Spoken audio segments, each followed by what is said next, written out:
Sistem terbangun canggih, tapi mengapa Cina masih kebanjiran parah?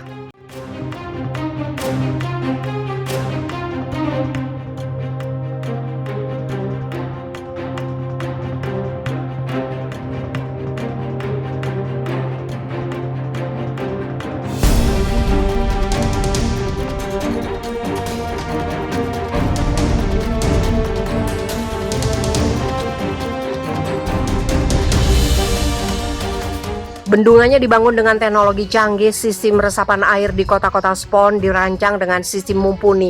Lalu mengapa Cina masih dilanda banjir besar? Hujan terlebat baru-baru ini melanda kawasan tengah Cina dengan banjir yang menghantam. Sistem kereta bawah tanah merusak bendungan dan tepian sungai, bangunan, dan menyebabkan tanah longsor. Beijing telah mengembar-gemborkan jaringan bendungan besarnya sebagai obat untuk banjir tahunan yang menghancurkan. Tetapi tetap saja banjir dalam beberapa tahun terakhir ini menewaskan ratusan orang dan menenggelamkan ribuan rumah. Berikut 5 pertanyaan tentang mengapa Cina masih mengalami banjir parah setiap tahun. Apakah bendungan di Cina berfungsi dengan baik? Cina secara historis mengandalkan bendungan, tanggul, dan waduk untuk mengontrol aliran air. Sekitar 30 miliar meter kubik air banjir dicegat tahun lalu oleh bendungan dan waduk di sungai terpanjang di Asia, Yangtze, dan berhasil mengurangi banjir di kawasan hilir termasuk Shanghai. Demikian kata Kementerian Manajemen Darurat Cina. Tetapi skema pengelolaan air yang luas di negara itu tidak mampu menahan banjir, sehingga ada pertanyaan tentang ketahanan bendungan yang dibangun beberapa dekade lalu.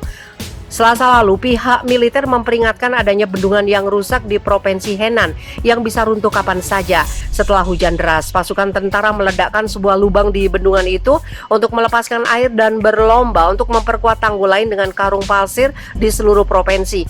Tahun lalu, pihak berwenang di Provinsi Anhui Timur terpaksa meledakkan 2 bendungan untuk melepaskan air dari sungai Chuhe yang terus meninggi ke atas lahan pertanian.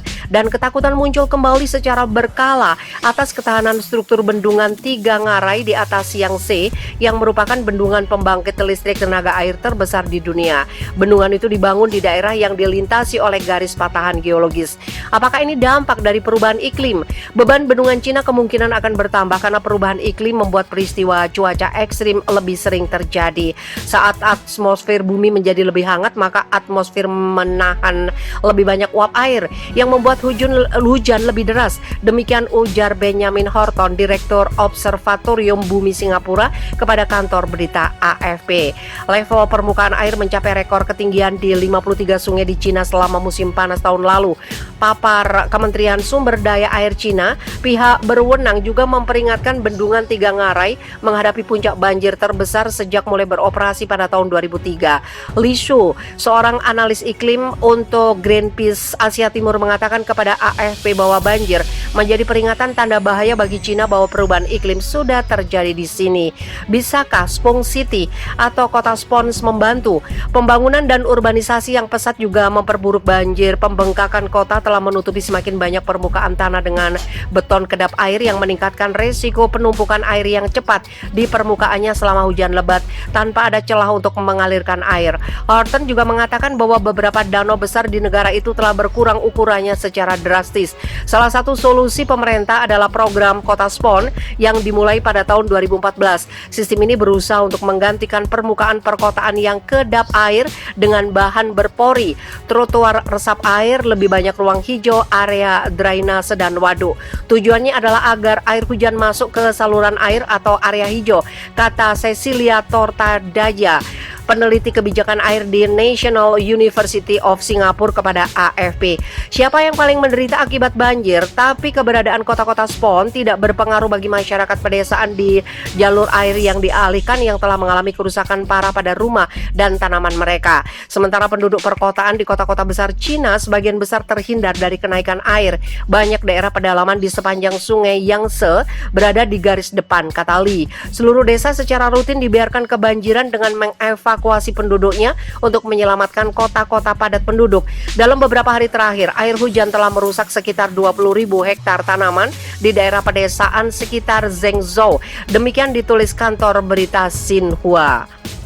Apalagi yang bisa dilakukan, Cina juga beralih ke peningkatan pengawasan banjir dan evakuasi dini untuk mengantisipasi jatuhnya korban akibat banjir. Selain teknologi pemantauan cuaca konvensional, kota Anging di Provinsi Anhui, Cina menggunakan kacamata realitas virtual yang terhubung dengan kamera pemantau sungai dengan menggunakan internet 5G untuk mengirimkan gambar ke kantor pengawasan. Demikian menurut Xinhua. Tahun lalu Kementerian Darurat mengatakan jumlah orang tewas atau hilang akibat banjir musim panas antara Juni dan Agustus turun menjadi 219 orang, kurang dari setengah angka rata-rata setiap tahun dalam 5 tahun terakhir. Namun kerugian ekonomi melonjak 15% mencapai 179 miliar yuan atau 26 miliar dolar Amerika Serikat. Peneliti Tortajada mengatakan pada akhirnya pencegahan banjir juga akan membutuhkan tindakan global terhadap perubahan iklim. Sementara segelintir negara semakin baik persiapannya menghadapi perubahan iklim, dunia secara keseluruhan tidak siap, pungkasnya kepada AFP. Bisakah Spong City atau kota Spons membantu? Pembangunan dan urbanisasi yang pesat juga memperburuk banjir. Pembengkakan kota telah menutupi semakin banyak permukaan tanah dengan beton kedap air yang meningkatkan resiko penumpukan air yang cepat di permukaannya selama hujan lebat tanpa ada celah untuk mengalirkan air. Horton juga mengatakan bahwa beberapa danau besar di negara itu telah berkurang ukurannya secara drastis. Salah satu solusi pemerintah adalah program Kota Spon yang dimulai pada tahun 2014. Sistem ini berusaha untuk menggantikan permukaan perkotaan yang kedap air dengan bahan berpori, trotoar resap air, lebih banyak ruang hijau, area drainase dan waduk. Tujuannya adalah agar air hujan masuk ke saluran air atau area hijau, kata Cecilia Tortajada, peneliti kebijakan air di National University of Singapore kepada AFP. Siapa yang paling menderita akibat banjir? Tapi keberadaan kota-kota Spon tidak berpengaruh bagi masyarakat pedesaan di jalur air yang dialihkan yang telah mengalami kerusakan parah pada rumah dan tanaman mereka. Sementara penduduk perkotaan di kota-kota besar Cina sebagian besar terhindar dari kenaikan air. Banyak daerah pedalaman di sepanjang sungai Yangtze berada di garis depan, kata Li. Seluruh desa secara rutin dibiarkan kebanjiran dengan mengevakuasi penduduknya untuk menyelamatkan kota-kota padat penduduk. Dalam beberapa hari terakhir, air hujan telah merusak sekitar 20.000 hektar tanaman di daerah pedesaan sekitar Zhengzhou. Demikian ditulis kantor berita Xinhua.